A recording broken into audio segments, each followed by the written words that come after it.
Hello, everyone. Welcome to Random Encounter 263 or 263. My name is Jono Logan, and today's going to be a little bit of a different take for Random. You know, usually we focus on RPGs, and today is going to be an RPG light episode of Random Encounter, but it's also going to be Final Fantasy heavy. And how is that possible?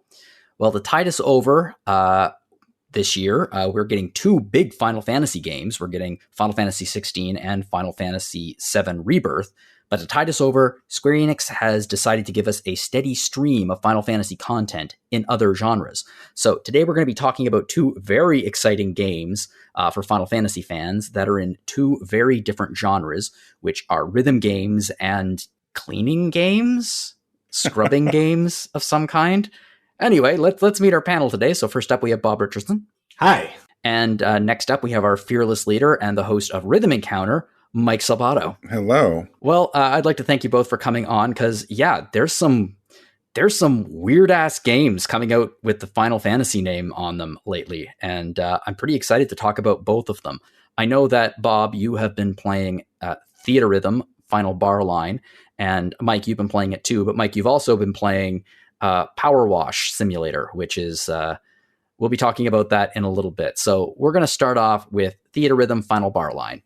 So a little history lesson. Theatrhythm Final Fantasy was released way back in 2012 on the 3DS, and it was a rhythm game that used the touchscreen for an input. It only had 77 songs, which, I mean, that was pretty darn good. 77 songs, that's a pretty big game. There are a lot of rhythm games that don't even have close to that many songs. And it was a pretty big success. So a sequel was released then in 2014 called Theatrhythm Final Fantasy Curtain Call that boosted that to 221 songs. Since then, there have been a number of spin-offs and things like that. There has been Theatrhythm Dragon Quest, but it was never released here. There was an arcade version, again, never released here. But we do have a new one released here. It is the quote-unquote final sequel that has been released for the Switch and PlayStation 4 called Theatrhythm Final Bar Line, which contains over 380 songs from across the entire history of Final Fantasy. That's not just talking about the numbered games either. We're talking about a lot of the spin-offs, World of Final Fantasy, Final Fantasy Mythic Quest. So pretty much if you've ever played a game that has Final Fantasy on the tin, this game has music from it. And in the very near future, or I think it actually was already released, there's going to be DLC packs coming out that are going to contain music from other Square Enix games, including Nier, Live Alive, and Saga.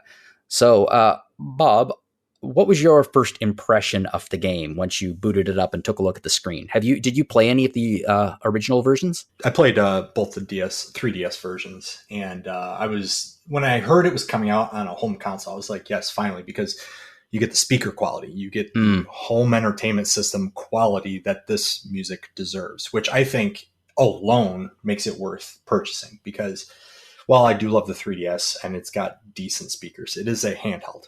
So when I first booted up and I saw that awesome intro sequence, if listeners, if you haven't seen it yet and you don't own the game, go to YouTube or something. It's such a fun, exuberant sort of opening that kind of sets the tone for the game, which is just, it's cozy, it's jolly, and it's just enjoy the music that this franchise has put out.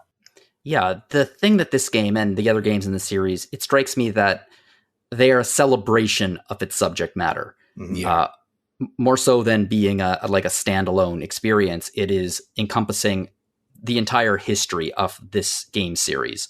And that's really, really cool. Now, an interesting choice that they made in that spirit is rather than go to classic 16-bit pixel style graphics or 3D style graphics on the PlayStation or the modern look of Final Fantasy, they went with like a cartoony kind of presentation. Does the subject matter translate well to that style, Bob? Yeah, absolutely. I mean, most of all, it's consistent with the other Theatrhythm games. So if you've played those games, you're probably expecting something similar at least. And again, with regard to the tone, even though Final Fantasy has a history of at times being a little gritty and dark, depending on the game. Yeah, depending on the game, naturally. But I think the almost like paper mache-esque style they got going on here works very well. Even with the gloomier tunes, with the sound effects when you hit a note, it makes like a little bell or a little ding. It suits the visual style. So it all complements each other very well. Yeah, the style kind of reminds me of finger puppets, like almost like a Paper Mario style. Yep. Yeah. I think what I love especially is more the enemies and the bosses. Like they somehow cram Kefka's entire tower of enemies into one screen, and it looks good and it suits the style. It's like sort of chibi, sort of like paper mache-esque, like I was saying before, and it works very well. All of the giant bosses that we're used to seeing in Final Fantasy, these final bosses, they do such an exceptional job of getting all the necessary details into this style on your TV screen, which I think alone is mind-blowing. I agree. I never expected to look and be like, Kefka's Tower of Flesh is actually kind of cute. Right. we Hillary and I were playing the other night, and we found maybe the one rare exception to it where we were fighting Seymour, and he has that like parasite thingy that's like worming around or whatever. We're like, oh, it's like even this style can't make that part cute. But other than that, even the bosses are pretty cute. Well, aside from the presentation, the main point here is the music. Obviously, it's a rhythm game. So, Bob, this is your time for a hot take. Do you really think that Final Fantasy music is worth listening to? I've always thought it was just kind of like throwaway, whatever, beeps and boops. That's all it is. Well, I mean, I'm sure some people feel that way, and that's a totally legitimate position to have. I mean, by sheer popularity, though, I think most people would say it's some of the best video game music that's ever been produced. And I was actually thinking about this when I was writing the review. It's like, what is it about Final Fantasy music? Because almost every single game has exceptional music, whether or not it was composed by Uematsu. So like if we're looking at like the 10 on, that music's still exceptional. It doesn't matter who's composing it. For whatever reason, I don't know if it's the director, the production team, or what, but the music is always stellar with a few exceptions. Well, Uematsu laid one hell of a foundation with the first 9-10 games. Like it was his series essentially in terms of music. So many of his proteges have picked up the torch since then, and not just in terms of Final Fantasy games following that, but also in games like like we were talking about last week on here, Octopath Traveler and Bravely Default, and like they're not final. It's not Final Fantasy music, but you can hear the DNA, the genetics of it there. Mm-hmm. And to be honest with you, I think a lot of these composers are viewing, composing music for the Final Fantasy series as like a privilege. It's like, oh, I better do it right. So they probably put a little bit more into it, and they probably have an idea, since composing music is what they do, what it is about Final Fantasy music that makes it distinct. So, on a more technical level, people who understand music probably understand that better than most other people. I think Final Fantasy music and video game music in general, obviously, I don't know if it must be cultural. There is a certain reverence to it seems, in Japan that while it's happening in the West and, it's been building up in the last, couple of decades, like it's existed like that in Japan for many decades now with various concerts and things like that. And levels of celebrity for certain composers. So the fact that this game celebrates Uematsu and also the other composers, it's just a really, really cool idea. Yeah, and I think, since we started playing rhythm games on DDR and all that, the idea of being able to play and interact with our favorite music is something that works very well with the Final Fantasy series, because this music's been celebrated and, like you said, people fall in love with it for decades. So I can speak personally in that while I've loved the music, I've heard some of these tracks literally hundreds, maybe even thousands of times, being able to play it and interact with it on my TV, not just visually, but audibly, makes me enjoy it on a deeper level. There's this idea in neuroscience of passive and active listening to music, and you get more out of music and when you actively listen to it. So if you're lying in your bed and you're listening to it, you get a lot more out of the music. It impacts you differently versus passive listening, which is it's in the background, or you're fighting a boss battle in Final Fantasy and the music's there and you're enjoying it, but you enjoy it differently when you're purely just trying to listen to music. And Theatrhythm does that you are playing the game, but in order to play the game well, you need to actively listen to the music. So I think to get even more out of Final Fantasy's music, I think this is a fantastic game. I think it actually goes beyond that. I think the beauty of rhythm games, I know there's some musicians who may disagree with me here. I'm a musician, and I don't disagree with me. When you play, I guess, Theatrhythm, or I guess the one that most people would be familiar with is Rock Band or Guitar Hero, you're not playing a game. Like, the buttons that are being pushed in your head, the experience of it is remarkably similar to actually playing an instrument, or to singing, or to performing something in front of people. Like, you are an active participant creating the music. And that's the brilliance of a really good rhythm game. It's not just that you are passively listening or actively listening. It's that you are the one who is making the music happen.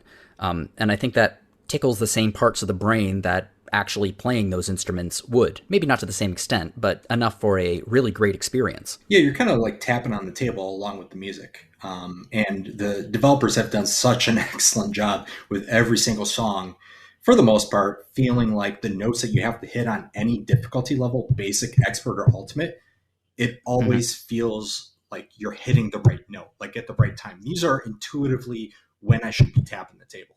And the other thing that really strikes me is when you hit the note, it makes a sound. It gives you like a bell or a feedback. And you think, I'm trying to listen to music. Why do I need this bell? Why do I need this sound effect? And it doesn't get in the way.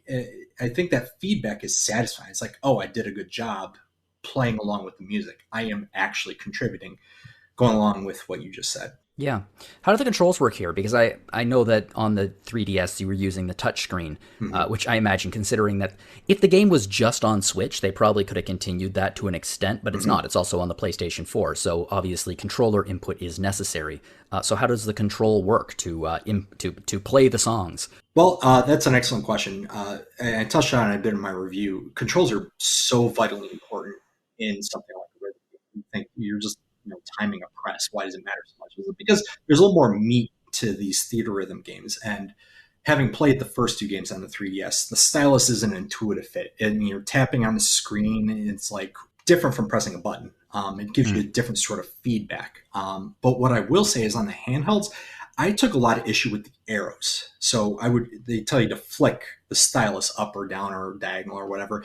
I had a lot of trouble with that. Like there were times where I could just nail it every single time. And then there are times like, no, I totally flicked diagonal right and up and the game just didn't register it. It's different on the controller though, with at least on the PlayStation 4, which I played on. When you flick the stick or move the stick in the direction, even if it's vaguely in the same direction, they give you credit for it. So I think that goes a long way in making it a more satisfying experience rather than saying, you didn't press it in exactly the right position. It's like, no, the game's just giving me the credit because it believes that I was trying to push in that direction. Now, as far as like how you hold the controller, I spoke about this in my review. There's an evolution. So for me, initially, I was pressing the face buttons with my right hand, and I would, if I needed to press two at the same time, I would use the bumper or the L1 with my left hand, and that's how, if I need to hit two notes at a time, I'd hit the circle and I'd hit the L1, and then as the difficulty increased and I started playing ultimate difficulty songs, I realized, okay, I should really have my finger on R1 and L1. And then you kind of move gradually in that direction. It was a little difficult for me because I had already established that muscle memory, but I think, overall with the higher difficulty songs, if that's something that's important to you, you want to try doing ultimate or supreme, having your hands situated in that way does feel more comfortable, and it is easier to time the presses. It strikes me that a traditional controller being held like a controller is not necessarily the best input for this. I'm a little surprised that they never released like a Guitar Hero style Edwards harp or something silly like that. That would be fun. Yeah. Hey, with 3D printers, anything's possible. I'm sure that there's somebody out there who has designed it. I'm positive there's someone out there who's probably designed like an ocarina, like a playable ocarina that you can play the entirety of Ocarina of Time on. I'm sure someone's selling it on Etsy right now. Probably, and if they're not, they should. Okay, here's a question. Is this technically an RPG? Like, yes. Is there leveling up, items, upgrades? Because it is a Final Fantasy game, and that's sort of, key to Final Fantasy. It's at the heart of it. So how does that work? Oh, it works fantastically. Initially, it's a distraction. for me, as soon as I booted this up, I'm like, cool, I get to play my favorite songs. I get to discover new songs. Final Fantasy 11, by the way, I should have been listening to the soundtrack a long time ago. Fantastic songs. Never played the game, but wow, that music's so good. To be fair, no one did. Come on now. Patrick Gann would disagree with you. I'm not being mean. I'm not being mean to Final Fantasy XI. It was not the most popular MMORPG of all time, unlike certain other games that have come out since. Yeah, there might be another MMO in the series. You talk in past tense, Jono, but the 11 is still running. I feel like I need to get on that. I worry I missed the boat. Well, they've made, I mean, I haven't played it myself, but my understanding is they made it, I don't know how much you can solo, but like it's not quite as demanding as it used to be. Look, I fully recognize that it probably was an excellent game for its time. I also fully recognize that this is not the MMORPG that I am constantly being pressured into playing. Yeah, me too, right? Like, exactly. I'm not pressuring anyone yet. Yet. We'll see. We'll see if you can work it in by the end of the episode. I will. Oh, yeah, it's going to happen. It's going to happen. Okay, so, but the RPG aspect of Theatrhythm. It is a distraction at first because I'm just excited to play the music. I'm excited to play the rhythm part of the game, time the presses, getting my S's, double S's, triple S's, perfect chains, critical chains. That's what I'm in for. And then I'm like, okay, I've played a lot of these songs. I've played most songs, maybe all the songs. What else is there? And then you realize, okay, there's all these quests that I've been passing and failing along the way in series quests, which is how you get access to most of the music. You're not required to pass the quests, but it's a little extra incentive. It's a little like you get a little item that usually isn't that important. But it's like if you're into achievements and stuff, passing these quests is fun because it is the RPG aspect of the game. As you're playing the game, your characters that you're accruing over the course of the game by unlocking songs and soundtracks are getting stronger. They're getting abilities. They're getting stats. And you can give every character 3 different abilities. And they've got like 10 or more different abilities. And with different functions beyond just damage or healing. And then some of these quests, they're really easy. It's just like use this character or, score 6 million points, which is really easy. It's like an A or a B. The rhythm equivalent of a fetch quest. Exactly. But then some of these are really difficult. It's like, okay, beat Feral Chaos. By the way, he has double HP. And you're like, okay, let's see how hard this is. And it's like, I can't even get to Feral Chaos. You want me to beat Feral Chaos and he's got twice as much HP? How am I going to do this? And then that's when the fun RPG aspect kicks in. You're like, okay, I got to level up my characters. I got to make sure they got the right abilities. It's like, which 4 characters do I want to use? I got access to the entire series, and not every character in the series, but like a lot of different characters. Who are the right tools for this job? How much do I need to grind? Do I need to, throw in a support, a summoner, 4 mages? What do I do here? And that is so much fun. My wife and I have been playing this in Paraplay quite a bit. And we're trying to puzzle this out. And it's like a puzzle. It's like, okay, I got time to summon. I want Alexander to come out, but he's got to come out at like 4/5 of the way through the song. Otherwise, he's going to waste the summon on the earlier enemy. And it is so interesting in trying to figure out from an RPG perspective. It's like, what is the best team? What is the best party? And is Alexander the best summon? Or should I go something weaker that I can cast 5 times instead of just twice? I thoroughly enjoy the game from that aspect, but the cool thing about this game is you can ignore that completely and still have a blast. You can put well over 100 hours into this game without even touching any of the RPG components. Okay. Incidentally, because you said the magic word, I really need to ask. I'm very curious.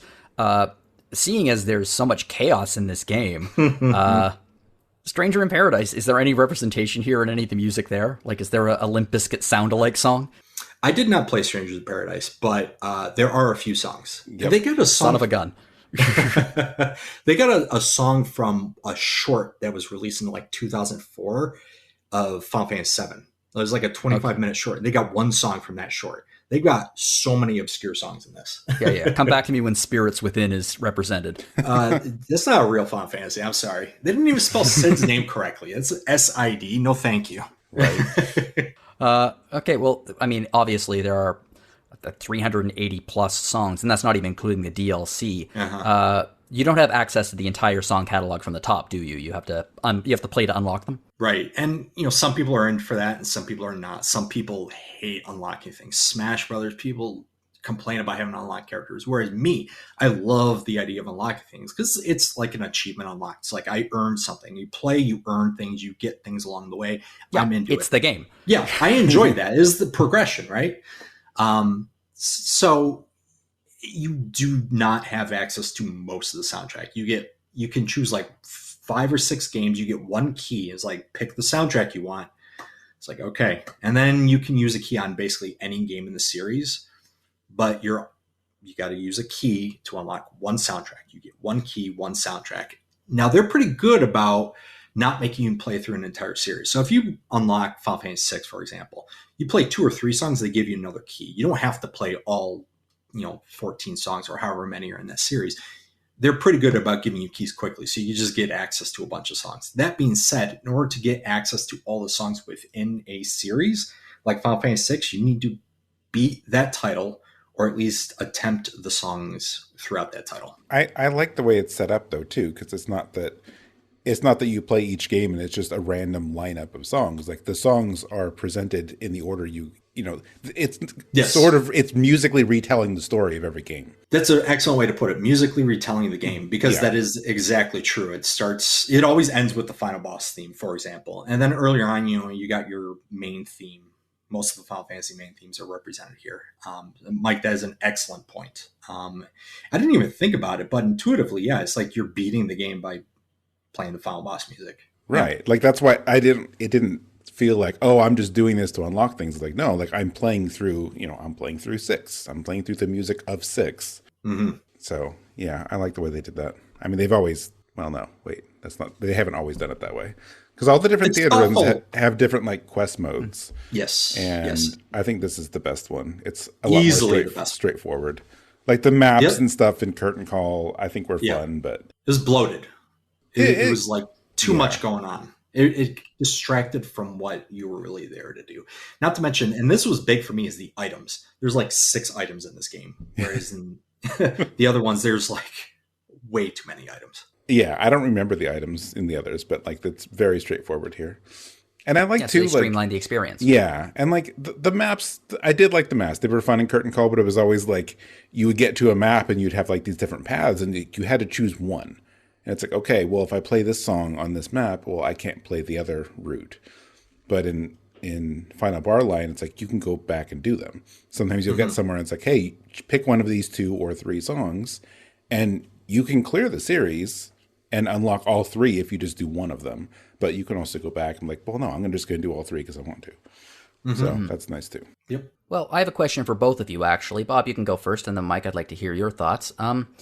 What are your favorite songs to play through? Now, by this, I don't mean what are your favorite songs in Final Fantasy, like what are your favorite songs to listen to, but what are your favorite songs to play in this game? Man, that's tough because this goes back to something I was suggesting earlier, which was the songs are each individually labored over by the developers. So like where every note you have to press makes sense in relation to the music. So some of these songs feel better than others. Like I love Steki Dane. And actually my daughter keeps making me play that song because she just likes seeing the movie. You see the movie of Final Fantasy X with all the different scenes. She's like, Daddy, I want you to play this. All right. I do enjoy that song, but like some parts of that song do not feel good to play. It's not like, okay, I know I have to press the circle here, but intuitively that's not where it feels like I should be pressing. The songs that I think feel the best to play because the notes are in the right spot are the main themes pretty much across the board. Specifically the earlier games like Final Fantasy 1, 2, 3, 4, and 5, like those feel really good to play. Final Fantasy 3's soundtrack in particular, I think feels great to play. The overworld theme, the ocean theme, like those songs, those notes, at least to me individually, I don't know if other people feel this way, but they feel right. Every time I hit a note, I'm like, I could have not even looked at the screen and pressed the button and it would have been critical. Yeah, Final Fantasy. Well, also the quality of the soundtrack, I imagine, does have a correlation to the enjoyment of playing the song. And in the case of Final Fantasy III, it's an exceptional soundtrack. Mm-hmm. Mike, what about you? What are your favorites to play? Blinded by Light from 13 and Not Alone from 9. And probably some others, but those two, even in the older games, I just find them a lot of fun to play. I think same is true there. Like the notes like line up well, and it's just, I don't know, they're very satisfying. On top of that, Blinded by Light, I agree with that completely. I mean, Blinded by Light is a very popular song for a reason. It's one of the best battle themes in the entire game. I think any fast-paced song is also really fun to play on expert or ultimate difficulty. Basic's a little too slow, but when you're playing these like frenetic battle themes and you're just like, it's going ba ba ba ba ba ba, and you're like pressing notes and you're also going ba ba ba ba ba ba. It's like adrenaline. It's like just an injection right there. It feels so good to bang out these fast songs. That's an interesting point that I've never really considered, that most rhythm games tend to focus on, the faster songs, higher energy songs, whereas obviously this is a game that focuses entirely on a series that is known for its emotional soundtracks. So what is it like to play a really sad and tragic song in this? Is it fun, or is it weird? It's calming. It's calming? Okay. I gravitate towards sad songs just as a person. Video game music, or, music from bands or whatever. I tend to enjoy ambient. I tend to enjoy music that is a little sadder. Anything on piano and minor, I'm into. These slower pace songs, they tend to be the field of music scenes that you have to play in the game. They're less battle themes. I enjoy them thoroughly. They're just mellow. They're chill. And it's like, I'm not, instead of like leaning forward in my chair, I'm leaning back. It's that sort of thing. Battle themes, I'm leaning forward. The chill music, I'm leaning back. And it feels good. It just depends on what scratch I need to itch. Interesting. Because I'm just having a lot of trouble picturing having fun, like playing through, I don't know, Final Fantasy IV, Sorrow and Loss, like the super sad music that plays whenever anyone dies in Final Fantasy IV. Like, I'm just imagining playing a rhythm game while Tella is dying. That's an excellent point. I don't think that song's in the game. Mike, do you know if that song's in the game? But Theme of Love is. So it's not sad, but it's very mellow and chill. Yeah, okay. So they are being selective about the songs they put in. Yes, though Aerith's theme is there, and you can play the movie where she's, spoiler, dying. It's like you get to see all that and play along with it. What? Yeah, I know, right? Also, Aerith's theme is categorized as battle music, which is interesting. I thought that was interesting too. Yeah. Well, it's a fight not to cry. Yeah. Excellent point, Jono. Nice. Well done. Okay, well, since we're talking about party members, that was my second question for both of you. What are your favorite party members in this game? Like, you have to put together a 4-person party. Who is in your party?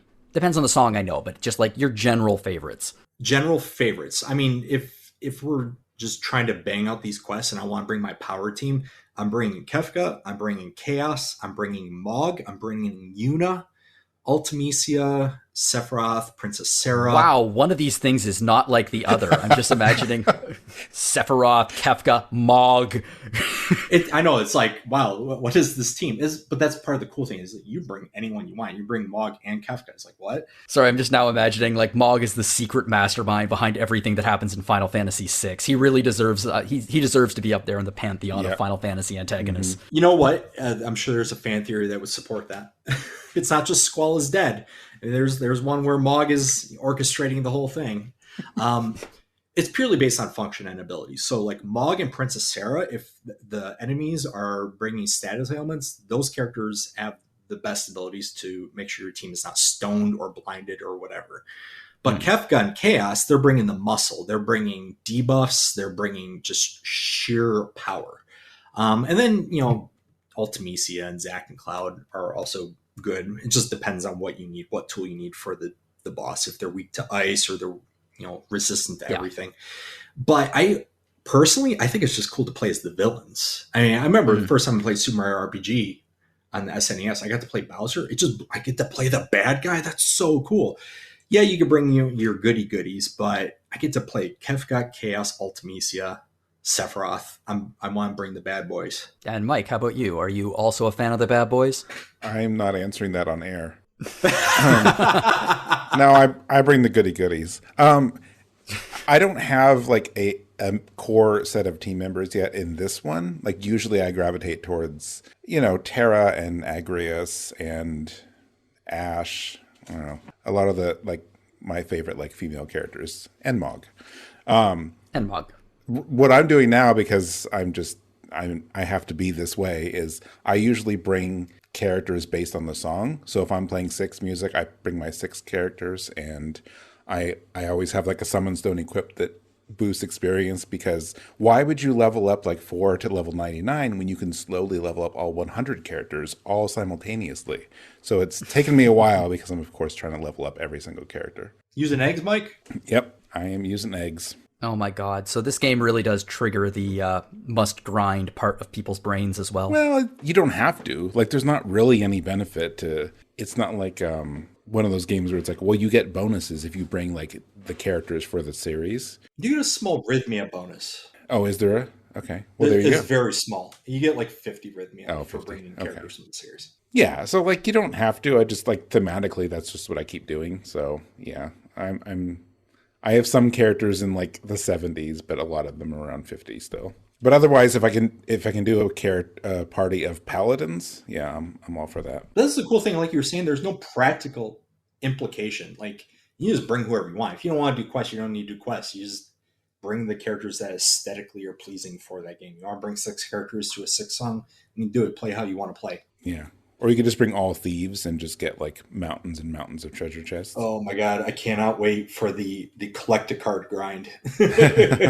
Well, what I'm gathering from this, because you can basically put anyone you want in your party, that this game doesn't really have a narrative. Like a lot of Final Fantasy spin-offs, like I don't know, Record Keeper or Shudder, All the Bravest, like have like a paper thin story to justify all of these characters being together. This doesn't have it. In reality, you're playing through the music, so you're playing through the narrative of the game through the music, but the game doesn't have a narrative itself. That's right. Yeah. And I think with the other ones, they try to like throw in like the dark crystal. You're trying to add rhythmia to the crystal and then it turns dark or whatever. And like you said, it was paper thin. Here, I like what Mike said earlier, is like you're experiencing the story through the music, because it starts off intuitively with the music you hear in the beginning and then goes all the way up to the final boss music. So that's about the storytelling. I actually like that there's no central conceit to the game, because it just makes it streamlined. It makes it about the experience, not the... You don't need an excuse. Right. There is one world that, like, if you can make any kind of argument for it, is one of the series you can unlock is Theatrhythm itself. So it's arrangements of other Final Fantasy games that have been in other Theatrhythms, plus new ones for this game. Theatrhythm Inception. Yeah, but every song in the Theatrhythm series takes place like on a stage. Like there's the backgrounds and the same monsters that you're used to fighting, but it's all on a stage. So like I guess if you want to argue that there's some kind of plot to the game, it's like that all these characters are just putting on a production. And it is, if you want to see the credits to the game, it is finishing the Theatrhythm world and actually, beating Chaos at the end. So like that's as far close as they get to any kind of plot. So you have to beat Chaos. It's always about beating Chaos. It is. There's so much chaos in this game. Like so many of the harder quests are just beat Chaos, beat feral Chaos. Like I'm sick of fighting this guy. Yeah.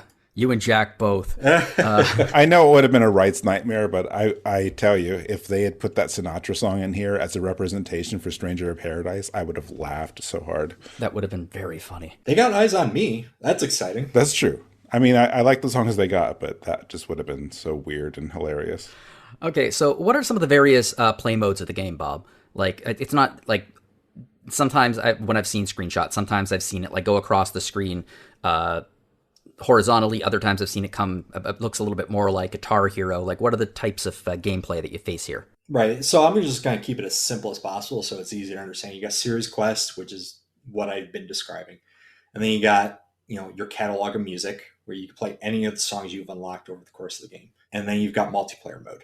That's it. Those are the game modes. There is an endless world you can play within series quests once you've beaten all the series. And then it's just like endless quests that get harder and harder and harder. And then you get some items and stuff for beating that. But aside from that, that's it. This seems like a game that would be really easy to enter into a really nice, relaxing flow state with. Oh man, it's so zen, dude.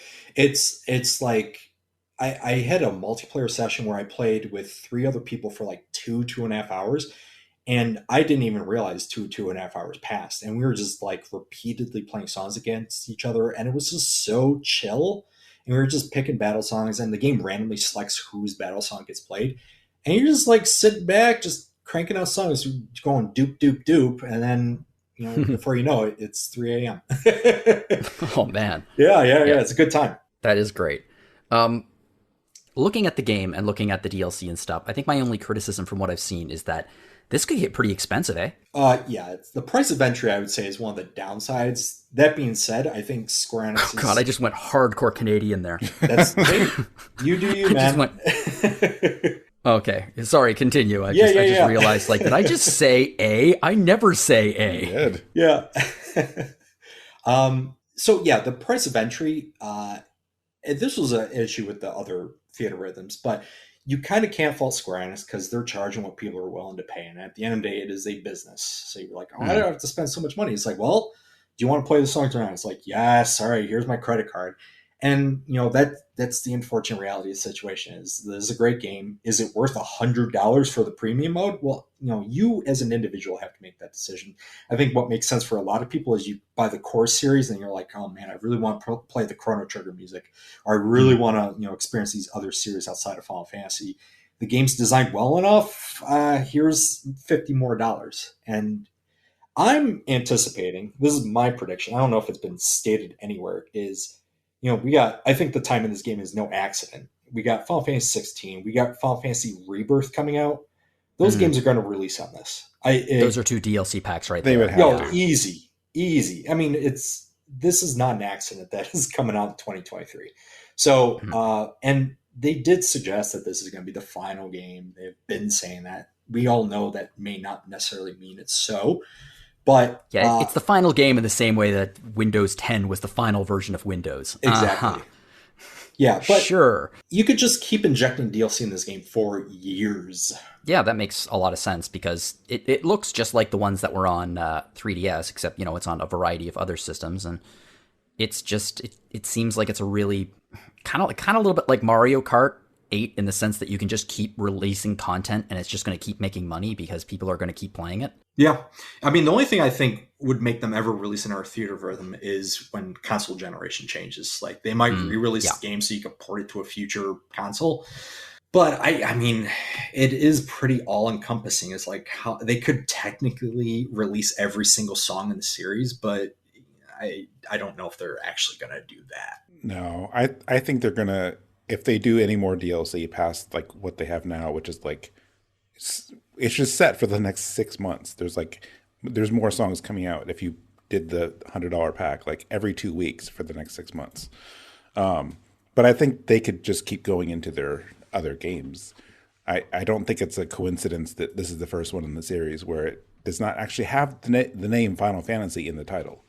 And I think that's part of why, because so much of the DLC goes into their other games. And they easily could. I mean, they've released a Dragon Quest version of Theatrhythm, but they put Dragon Quest music in this. I think they are doing some Chrono Trigger music, aren't they? Yes. But I don't think it's been announced yet. No, it has. I don't think that the actual... Oh, it has? Oh, okay. It must be the DLC. Chrono series. So there's going to be Chrono Cross probably. Yeah.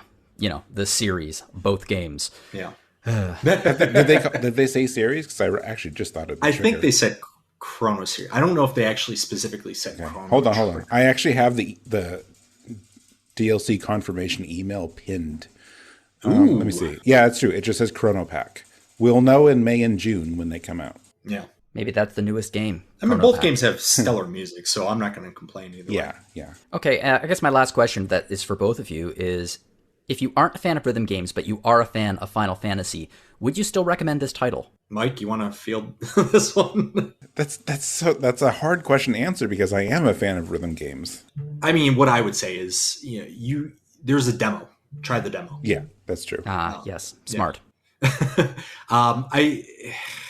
I'm going to go back to what I said before about the neuroscience of music and all that. Is like, music is good for people. Music absolutely helps you in every respect. And if you love this series and you want to more actively engage with the music you love, go outside your comfort zone and start tapping that circle button and slapping the L1 button. And I think you will have more fun than you think you will. Well, I guess another title that might be a bit of a niche audience is what we're talking about next. And again, it's Final Fantasy. It's unmistakably Final Fantasy.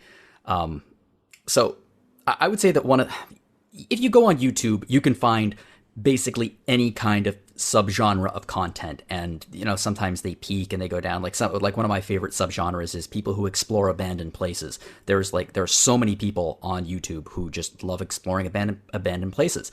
And another one that has recently popped up in the last few years has been power washing videos.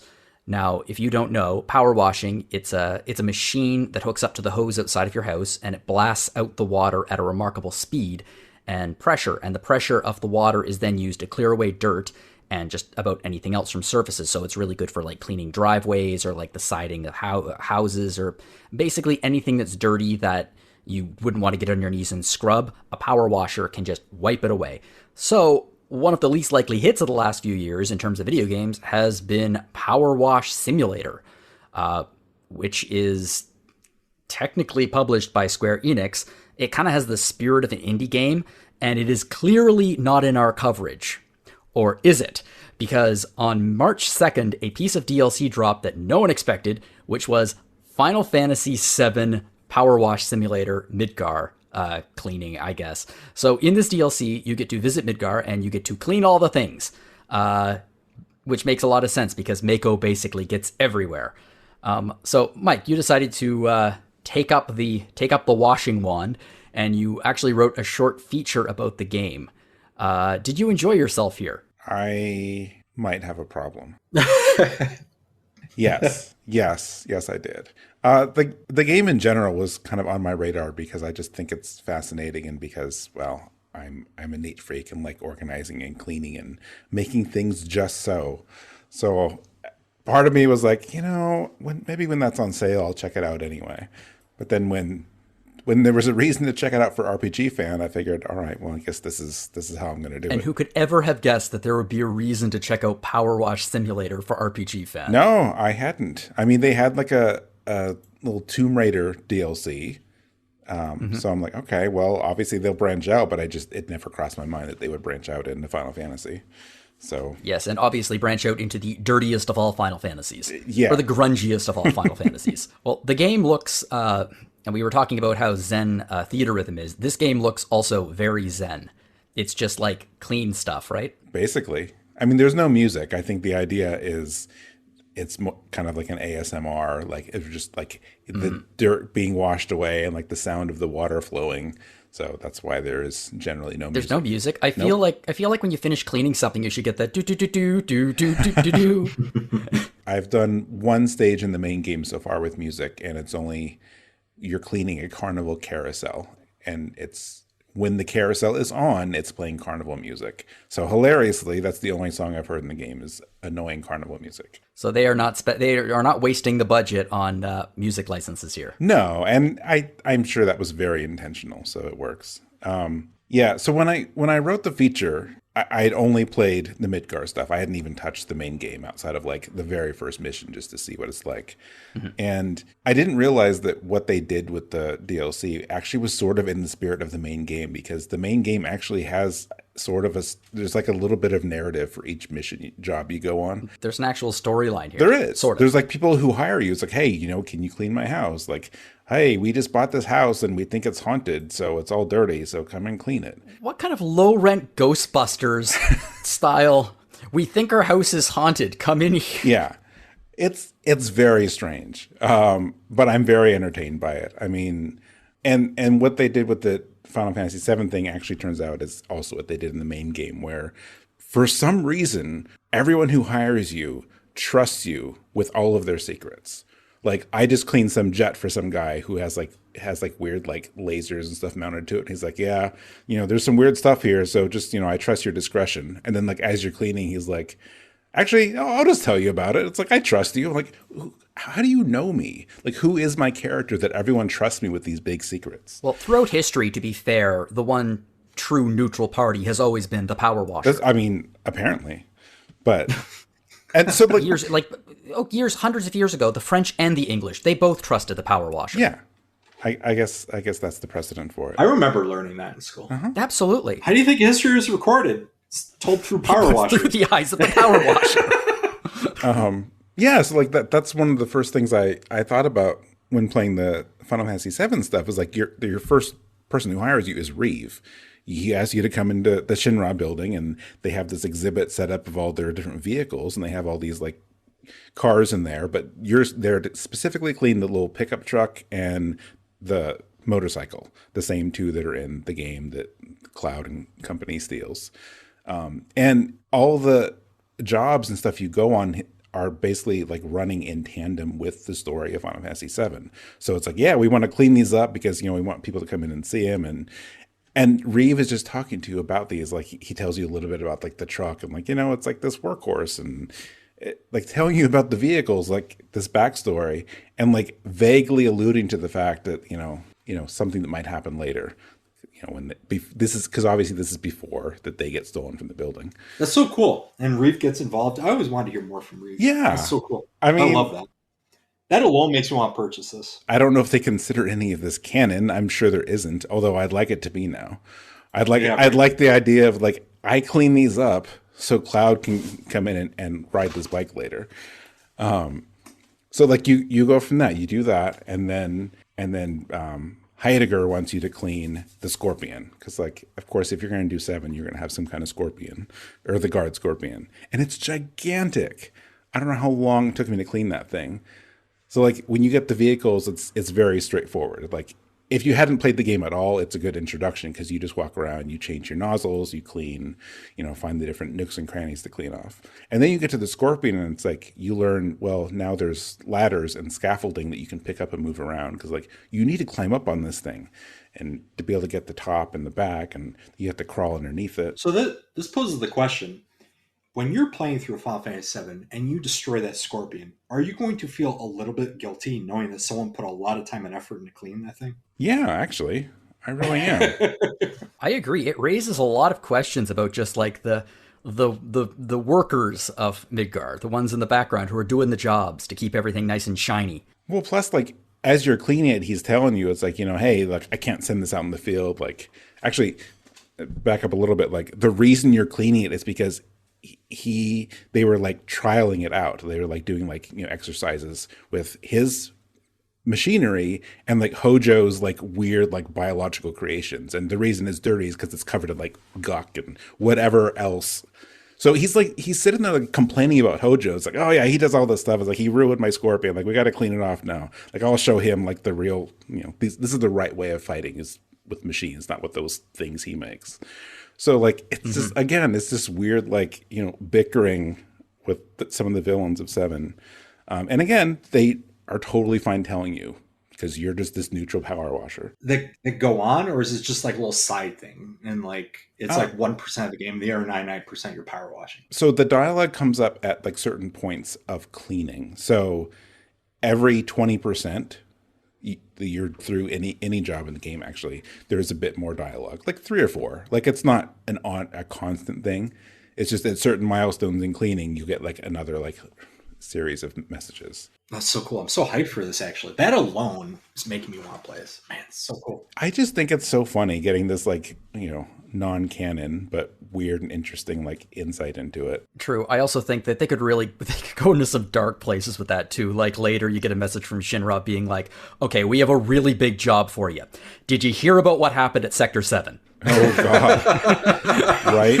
Yeah. The entire thing is you just have to clean up the collapsed plate. Yep. This is the big job. That's the final boss of PowerWash Simulator. Thankfully it doesn't go there, but yeah, I mean, like, you're cleaning this up, and he's like, Heidegger has no problem telling you, it's like, oh yeah, like, I need this clean so I can, try to like kill these Avalanche people with it. And you're like, again, I'm not going to, that's not like the story is the main point of this, but you're like, you're cleaning, you're like, if I didn't clean this, then they wouldn't send it out against Cloud.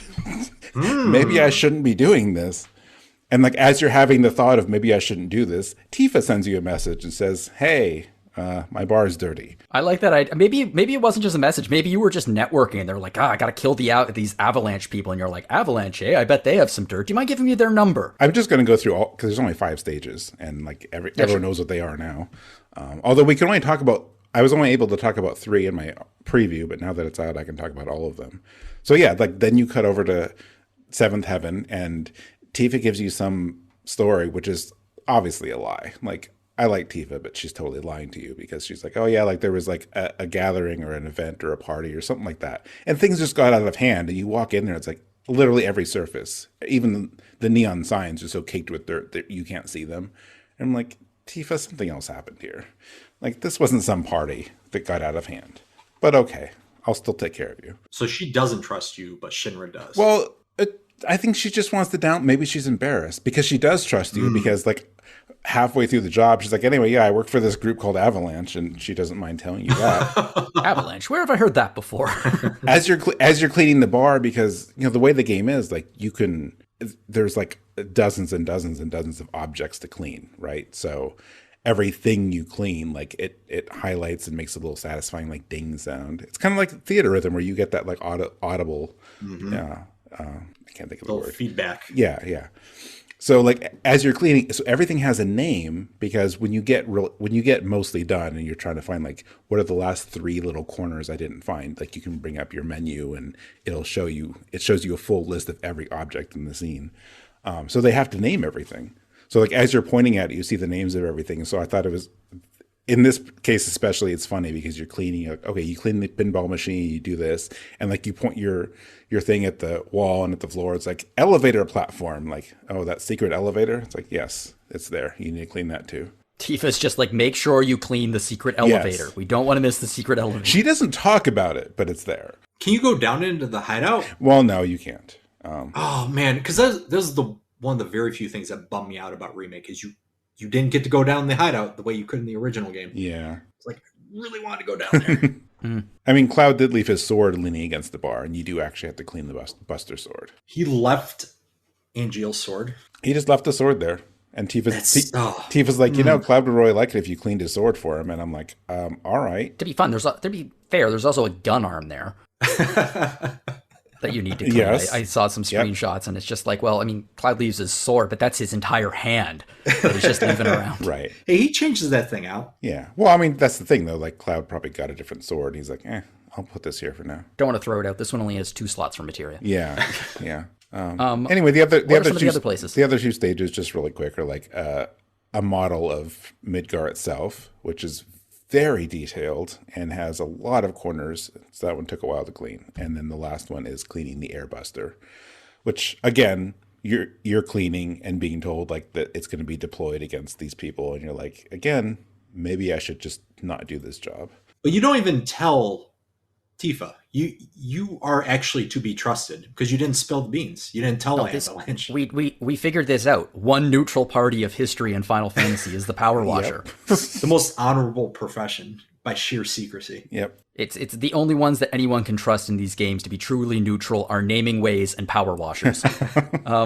Okay, well, how does the game look? Like, does it look true to the Final Fantasy VII Remake? Because I remember when looking at the original screenshots of Power Wash Simulator, I wasn't blown away, shall we say, but when I look at the screens of this, I think this actually looks pretty good. It does. I mean, the thing is with the game in general, like, it's not, I guess I wouldn't say it's the most impressive looking game. Like, it doesn't try to look, it's not going for realism. It's like a sort of cartoony realism. But I think what works about the visuals is not how detailed they are exactly, but how accurate they are. Like, for lack of a better way of phrasing it, like how good the dirt looks. Like the all the surfaces have the textures they should.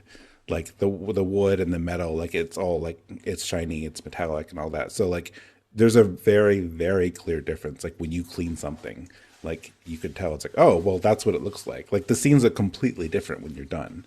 So like whether in a still shot it looks very impressive or whatever, I don't know. But I think for me, what's important is the visuals are effective.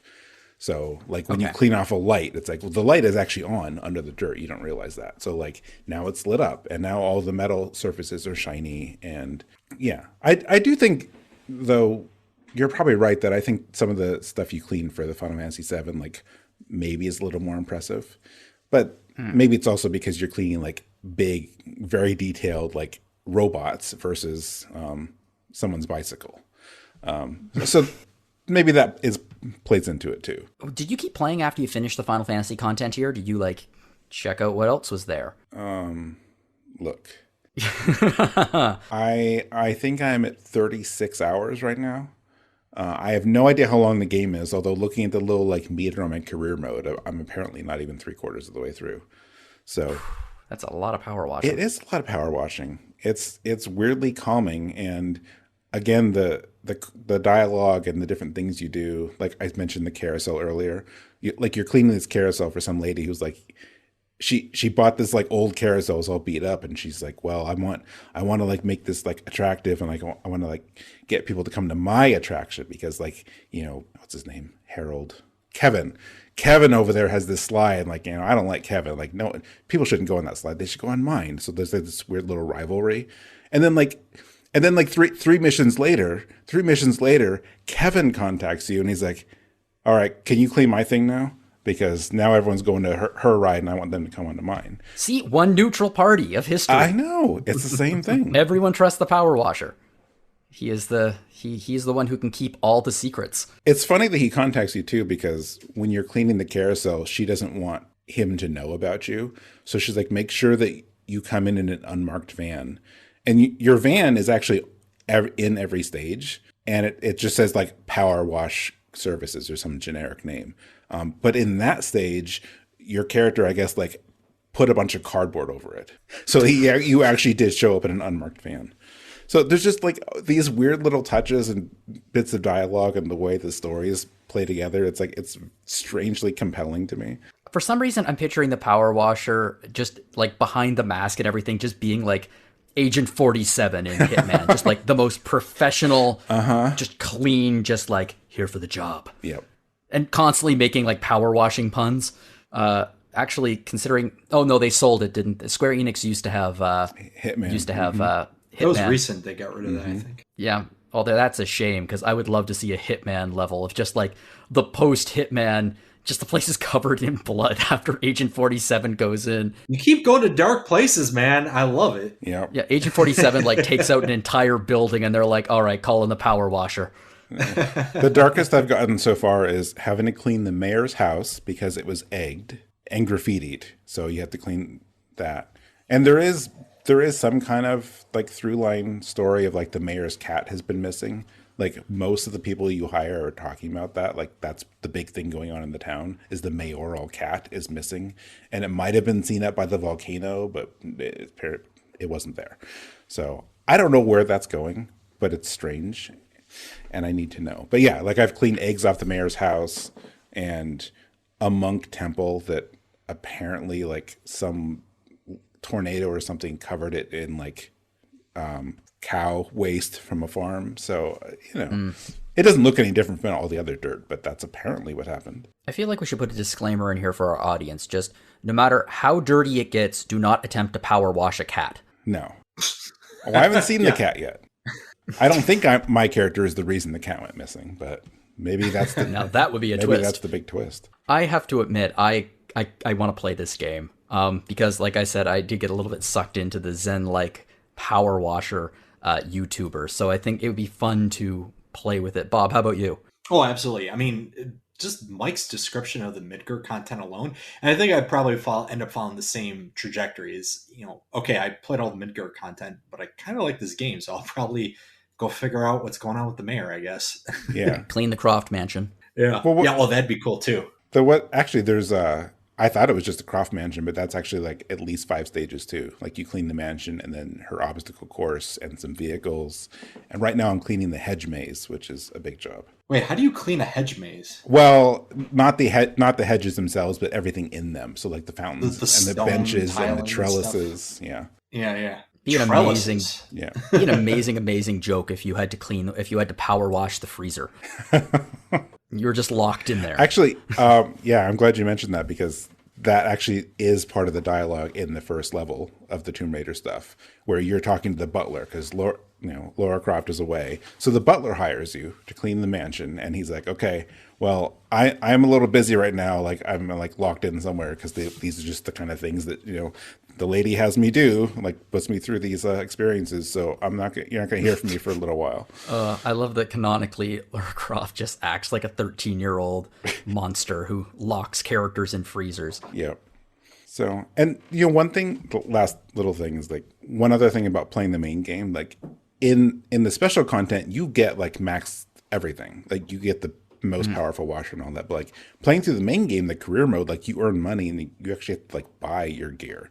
So like there is like this sense of progression and upgrades, like as you're going, like you're getting more powerful washers and different nozzles and stuff like that. So that's also been kind of cool because I didn't get that from the DLC, but like, no, there is like a thing where you're getting stronger like an RPG. That's actually pretty cool. Yeah.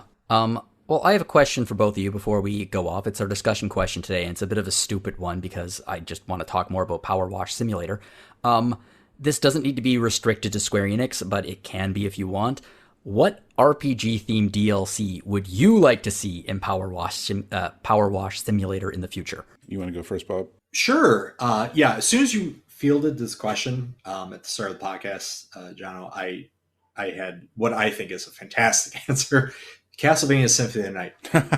Oh, yeah. That castle would be a pleasure to watch. The whole thing. Oh, please, please, please. This dingy old castle that Dracula used to live in or lives in. Oh, please. Oh, yeah. I'm all for that. Constantly getting text messages from Dracula complaining about the castle. Or death, even. Be sure to get the wine stains out of the carpet. There are many of them. Yeah. Yeah. Thanks, Dracula. Making my job real easy. Oh, yeah. I mean, just the way the dialogue and the humor works, like that would be exactly what they did, too. There's constantly just shattered glass with wine stains everywhere in the castle. Dracula would be messaging you, and then like halfway through the stage, you'd get something from Alucard. It's like, is my dad bothering you again? That's a good bit. Yeah, I like that. And maybe that would be how you get to the next stage. Now do the same thing, but upside down. Yes. That's the final stage. The final stage is just the first stage, but upside down. That'd be amazing. Oh, that's a good one. My initial thought when you told us this earlier was I was just going to stick with Final Fantasy and stick with 14 because there's a million different possible scenarios, like any kind of setting you could imagine. And it could just be robots again. There's plenty of those in 14.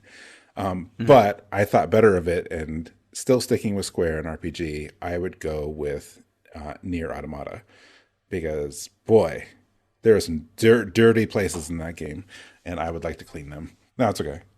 I don't think that's a better answer than Castlevania, but I need to play Nier. People keep talking about Nier. I need to play it. I do too. I really do. I have it. I just haven't played it yet. Yeah, it took me like 4 years to do it, and I was like, oh, this is what I've been missing. So I definitely recommend it. I've only played the second one, but yeah. It's kind of like me with Crosscode. Waited 4 years to play that game, and I finally played it. I'm like, this is a 10. It's so good. Yeah. It's one of the It's greats. amazing. It was also a insurmountable obstacle for me. I got writer's block when I had to write that review, and it killed me. It almost killed me to write that review. It was like, I've never written anything before that was, every sentence was just pain to get it out. Well, you want to do it and justice. I loved the game. Yeah, I loved the game, but oh my god, write something so like, hard. this is not good enough. I felt that way with Elden Ring when I reviewed Elden Ring. I'm like, man, how am I supposed to write about this? This is like perfection. Yeah, but I mean, my problem was literally, I think the first sentence I wrote was like, Crosscode is a game. Oh No. boy. Oh, it was one of those. Yeah. You play it with a controller. It's on a screen. I think my favorite, I don't know, I was thinking about DLC, RPG themed DLC for Power Wash Simulator, and honestly, the first thing that popped into my mind was Power Washing Lavos. Wow. Okay. All right. Yeah, That's funny. I like that because it's just a shell, right? Yeah, it's just 1999, and they're like, we have to pacify him somehow, and you're just power washing him. And I mean, you could also do 2300. Like, if 2300 is filthy, cleaning one of the domes, finding like power washing Robo. Yeah. Oh, dude, power washing Robo, that'd be such a pleasure. Yeah, and I do actually have a DLC that is not RPG themed, but we kind of alluded to it earlier where we were joking about it. It would be amazing to power wash the Ghostbusters firehouse. Oh yeah. That's and just like power washing Ecto 1, and they go downstairs to the Ecto containment unit. If it makes you feel any better, you actually do have to power wash the firehouse in the main game, and then later a fire truck, and then later a fire helicopter. That's cool. That's pretty cool. Yeah. Yeah. That's pretty cool. Well, that is the end of this episode with that. And I think that those are some excellent ideas that they should absolutely work into future PowerWash Simulator DLC. And we could support them by buying it. And if you want to support us, you can buy our stuff because we have opened up a store. So, Mike, what kind of things are we selling right now in the store at www.rpgfan.com/shop? Well, we're selling the same kind of things as we have for a while now. So we have t-shirts and mugs and onesies. I always have to bring up the onesies because I really thought it was sort of a joke when I put it in there, but then people were buying them. So I bought a onesie. See? So I'm glad I did it. And there's phone cases and notebooks. Like what people seem to buy the most, of course, is the clothing. Like we sell mugs, shirts, and hoodies, I think, more than anything. What is fairly new as of a few weeks ago is that we have some 25th anniversary merchandise in there now too. So we have a special logo that we're just running for this year. So we're only going to sell those products for this year. Same categories of things, but they're different designs and different colors. So, and we have more anniversary things coming later this year as well. Some other designs coming up. Awesome. So yeah, if you want to support us that way, you can do so by visiting rpgfan.com/shop. If you want to support us here at Random Encounter, you can do so by checking out some of our past episodes. We have an awful lot of them. And so yeah, take a look back. If you have a favorite game that came out in the last few years, check it out. I know there's a few episodes about Crosscode in there if you're curious. We also have 2 other podcasts on the site, including Retro Encounter. Last week was RPG Fan Had a Farm, focusing on farm sims. And Mike, you hosted it, so tell us about it. We talked about farm sims. We talked about a lot of farm sims. Like I really thought it was going to be like some Harvest Moon and some Rune Factory and a lot of Stardew, but we ended up touching on many games. So it was fun. We talked about how we got into the genre, what we like now, and what kind of things we'd like to see in the future. So if you're into those games like we are, I'd recommend that episode. Cool. We also have Rhythm Encounter, which is RPG Fans' music podcast. Mike, you usually host this, but I actually hosted the last episode, and it was on Like a Dragon Yakuza music. And it's like, damn it, Kamurocho would be great DLC for PowerWash Simulator. Yes. Ooh, right. Yeah. That would be awesome. Really clean up that town. Someone's got to clean those streets up. Yeah, got to clean up that town. So yeah, we did. We called the episode "Like a Dragon Rhythm," and we focus on a lot of different eras of Yakuza, and we have some karaoke music in there, and we have all kinds of stuff. It was a really fun episode. So give that a listen. If you'd like to get in contact with us here at Random Encounter, you can fire us off a message at podcast@rpgfan.com. We would absolutely love to hear from you if you have any ideas for discussion questions or future episode themes or games you'd like us to cover. Please fire me off a message. If you'd like to send me an email, you can do so at jlogan@rpgfan.com, or you can find me on Mastodon at jonologan@mastodon.social. I'm not the only person on here with a social media presence. Bob, where can we find you online? You can email me at bob@rpgfan.com. Cool. And Mike, where can we find you online? Bob and I really like our super simple emails, huh? Mine is mike@rpgfan.com. Cool. If you enjoyed this podcast, please feel free to share it with your friends to help us get the word out there. You can rate us on iTunes or your other podcast player of choice, and you could also write us a review. We would love if you reviewed us. So I would like to thank both Bob and Mike for joining me today and talking about some Final Fantasy that has nothing to do with RPGs, or at least that is peripherally connected to RPGs. Thank you for asking me to come on. It was an absolute pleasure talking to both of you. It was an absolute pleasure talking to you too. Yeah, absolutely. Cool. And I would like to thank everyone listening for joining us today. And hey, to everyone out there, whatever you're playing, have fun.